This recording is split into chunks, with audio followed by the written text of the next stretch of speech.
करते हैं। Video start करने के पहले प्लीज़ चैनल को लाइक और सब्सक्राइब करना ना भूलें यदि आपको वीडियो पसंद आए तो।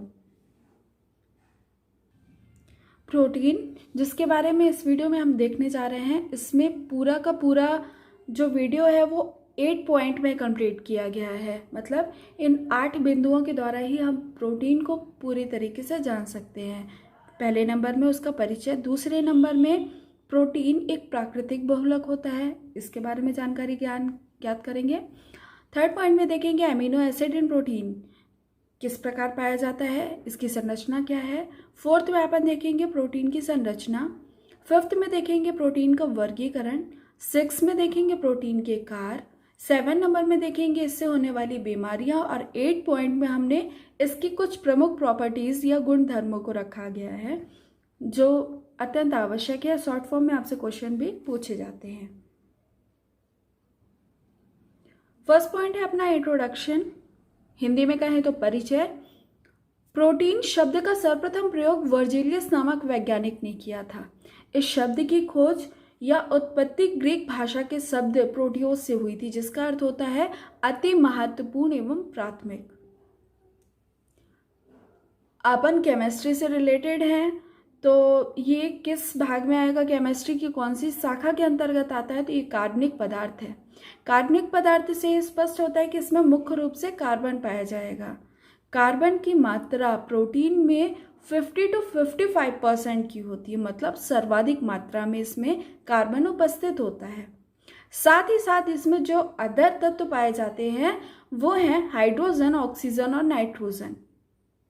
ये इसके बेसिक एलिमेंट हैं जो हर एक एमिनो एसिड में पाए जाते हैं।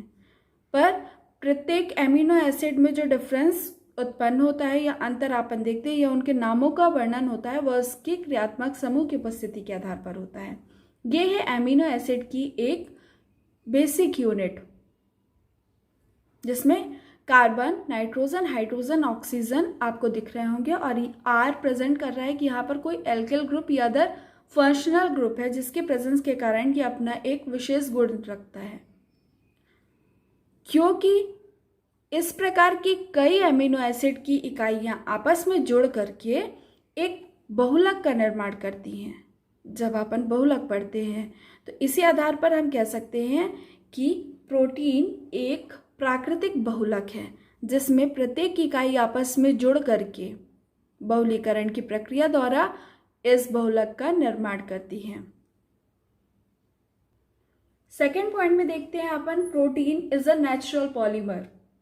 क्यों कहलाता है ये प्राकृतिक बहुलक? प्राकृतिक बहुलक कहलाने का कारण है कि इसकी जो बेसिक यूनिट पाई जाती है एमिनो अम्ल की, ये आपस में पेप्टाइड बॉन्डों के द्वारा जुड़ करके एक श्रृंखला का निर्माण करती हैं। इस श्रृंखला में जब कई सारे पेप्टाइड बॉन्ड पाए जाते हैं और आपस में मिलकर के बहुबंधों का निर्माण करते हैं, उस बहुबंध को पॉलीपेप्टाइड बॉन्ड कहा जाता है। इन एमिनो एसिड की प्रकृति के आधार पर ही प्रोटीन को दो प्रकार से जानते हैं अपन, समबहुलक और विषम बहुलक। समबहुलक जिसमें उपस्थित एमिनो अम्लों की इकाइयां एक समान हो, मतलब बेसिक यूनिट उनकी सेम हो, उसे अपन समबहुलक कहते हैं। और दूसरी होती है विषम बहुलक जिसमें भिन्न भिन्न प्रकार के एमिनो अम्ल आपस में जुड़ करके एक संरचना का निर्माण करते हैं। ऐसे प्रोटीन विषम बहुलक प्रोटीन कहलाते हैं। थर्ड पॉइंट में अपन देखते हैं amino acid in protein. Amino acid इस प्रकार की इसकी एक बेसिक यूनिट होती है जो आपस में मिलकर के बहुलीकरण की प्रक्रिया के फलस्वरूप ये एक धागेनुमा संरचना का निर्माण करती हैं। धागेनुमा संरचना का निर्माण करती हैं, इसलिए इसे प्राकृतिक बहुलक के नाम से भी जाना जाता है। अभी अपन ने देखा है। पर उपलब्धता के आधार पर, मतलब एमिनो अम्ल के प्रेजेंस के कारण ये दो प्रकार के होते हैं, एक अनिवार्य और दूसरा होता है अननिवार्य। हमारे शरीर में 20 प्रकार के एमिनो एसिड्स पाए जाते हैं जो आपस में मिलकर के प्रोटीन का निर्माण करते हैं, जिनमें से 10 अनिवार्य होते हैं जिसे अपन इसेंशियल कहते हैं और 10 अननिवार्य होते हैं जिसे नॉन इसेंशियल के नाम से अपन जानते हैं। जो अनिवार्य होते हैं ये अमीनो एसिड हमें बाहर से भोज्य पदार्थों के द्वारा ग्रहण करना होता है। साथ ही साथ जो अनानिवार्य है ये हमारे शरीर के द्वारा ही प्रोड्यूस किए जाते हैं। ये है एसेंशियल और नॉन एसेंशियल दोनों प्रकार के प्रोटीनों की लिस्ट। इसको आप स्क्रीनशॉट लेकर के रख सकते हैं या नोट्स प्रिपेयर कर रहे हो तो उनको आप प्रिपेयर कर सकते हैं। इसमें से आपसे ऑब्जेक्टिव में क्वेश्चन पूछा जा सकता है कि एसेंशियल एमिनो एसिड है, एक दो का नाम दे दे और उसमें से आपको सेलेक्ट करना हो। तो इस प्रकार से एक क्वेश्चन यहाँ से आपका क्लियर होगा। जो एसेंशियल एमिनो एसिड या अनिवार्य एमिनो अम्ल है इनकी संरचना इस प्रकार से होती है, जैसे वेलाइन, आइसोल्यूसिन एक्सेट्रा। ये स्ट्रक्चर भी आप देख सकते हैं, इनके द्वारा भी आप इसको समझ सकते हैं। नेक्स्ट पॉइंट में अपना आता है प्रोटीन स्ट्रक्चर, प्रोटीन की संरचना। प्रोटीन की संरचना कैसे पाई जाती है? प्रोटीन की संरचना 4 भागों में बांटी गई है, जिसमें होती है प्राथमिक संरचना। ये आपको दिख रही है कि मोती की जैसे ये एक एक यूनिट है, जो सिंगल यूनिट आपस में मिलकर के मल्टी यूनिट्स में कन्वर्ट होती हैं और ये धीरे धीरे बैंड फॉर्म में होती हुई ये स्पेरिकल फॉर्म में आती हुई सेकेंडरी स्ट्रक्चर में आती हैं। सेम यही जब बैंड होते हुए कई सारे बैंड वाली संरचना बन जाती है तो ये टर्शरी या तृतीयक संरचना कहलाती है प्रोटीन की। और लास्ट में यही उलझ करके ये उलझी हुई संरचना पूरी की पूरी ये बनाती है चतुर्थक संरचना प्रोटीन की। तो इस प्रकार प्रोटीन की 4 संरचना पाई जाती है, प्राथमिक, द्वितीयक, तृतीयक और चतुर्थक। प्राथमिक जिसमें इकाइयां आपस में जुड़ती हैं, द्वितीयक जिसमें वो बैंड फॉर्म में कन्वर्ट होती हैं, थर्ड में स्फेरिकल बैंडिंग बनाती हैं और फोर्थ में जाकर के ये एक कंबाइंड या क्रिटिकल स्ट्रक्चर का निर्माण करती हैं। अलग अलग प्रोटीन की संरचना के बारे में अपन देखें तो एमिनो अम्लों के संगठन व व्यवस्था के आधार पर प्रोटीन की संरचना 4 प्रकार की होती है। पहली प्राथमिक, दूसरी द्वितीयक, तीसरी तृतीयक और चौथी चतुर्थक संरचना। प्राथमिक संरचना इसकी दिख रही होगी आपको कि इसमें पेप्टाइड बॉन्ड के अतिरिक्त अन्य कोई भी बंध नहीं पाया जाता है। द्वितीयक संरचना अपन देखते हैं तो इसमें पॉलीपेप्टाइड श्रृंखला कुंडलित होकर के लड़ी के रूप में व्यवस्थित हो जाती है। इसी प्रकार से इसकी यदि हम तृतीयक संरचना देखें तो यही पॉलीपेप्टाइड श्रृंखला मुड़ करके कुंडलित होकर के अपने ऊपर ही खोखले गोले निर्माण कर लेती हैं और त्रिआयामी संरचना का निर्माण करती हैं। ये इसकी तृतीयक संरचना है। और चतुर्थक संरचना अपन देखते हैं तो इसमें एक से अधिक पॉलीपेप्टाइड श्रृंखलाएं आपस में जुड़ करके संरचना का निर्माण करती हैं।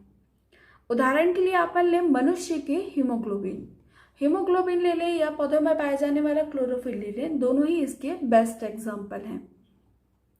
किस प्रकार हीमोग्लोबिन एक प्रोटीन की संरचना को प्रदर्शित करता है, वो भी चतुर्थक संरचना को।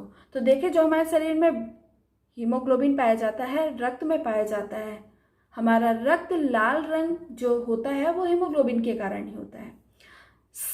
सिंगल सी एक डॉट होती है ब्लड की, उस ब्लड के डॉट को यदि अपन एनालाइज करें तो उसका स्ट्रक्चर इस प्रकार से होता है, जिसमें सेंटर पॉइंट में आयरन प्रेजेंस होता है, इसमें अल्फा बीटा चेन पाई जाती है और यही बैंड होकर के संरचना का निर्माण करती है। इसमें पॉलीपेप्टाइड चेन आपस में कई सारी कंबाइन हो जाती हैं। अलग से आप स्ट्रक्चर देखना चाहेंगे यदि आप इसका कि बेसिक स्ट्रक्चर कैसे होता है, पर्टिकुलर पर एलिमेंट कहाँ कहाँ इनसे जुड़ा हुआ होता है, तो ये इसका बेसिक स्ट्रक्चर है हीमोग्लोबिन का, जिसमें सेंट्रल पार्ट में आयरन पाया जाता है जो 4 नाइट्रोजन से जुड़ा हुआ है। नाइट्रोजन जाकर के एक बेंजीन संरचना का निर्माण करते हैं जिसके आगे हाइड्रोजन और कार्बन जुड़े हुए होते हैं वैलेंसी के अकॉर्डिंग। ये हुई आपकी प्रोटीन की चतुर्थक संरचना का उदाहरण। नेक्स्ट पॉइंट में आते हैं क्लासिफिकेशन। प्रोटीन का वर्गीकरण जो किया गया है वह इसकी संरचना के साथ साथ इसके कई गुणों को लेकर के किया गया है। जैसे संरचना इसकी 4 पाई जाती है, फर्स्ट या प्राइमरी, सेकेंडरी, टर्शियरी और क्वाड्रेट। फर्स्ट क्लासिफिकेशन इसका होता है वो बेस्ड होता है इसके स्ट्रक्चर पर, जिसके आधार पर ये 3 भागों में बांटा गया है। सेकंड जिसका क्लासिफिकेशन किया गया है वह इसके संगठन के आधार पर किया गया है, कॉम्पोजिशन के आधार पर किया गया है। और थर्ड जो इसका क्लासिफिकेशन किया गया है वह इसके क्रियात्मक या क्रियाशीलता के आधार पर किया गया है। इसी प्रकार इसके कई गुणों के आधार पर भी जब हम इसका अध्ययन करते हैं तो हमें कई सारे इसके वर्गीकरण देखने को मिलते हैं। पहला वर्गीकरण अपन देखते हैं भौतिक संरचना के आधार पर। भौतिक संरचना के आधार पर ये मुख्यतः 2 प्रकार के होते हैं, तंतुमय प्रोटीन और गोलाकार प्रोटीन। तंतुमय जिसमें इसकी संरचना पर्टिकुलर एक फिलामेंट को लेकर के चलती है, ये तंतुमय संरचना कहलाती है, इंग्लिश में ये फाइब्रस कहलाता है।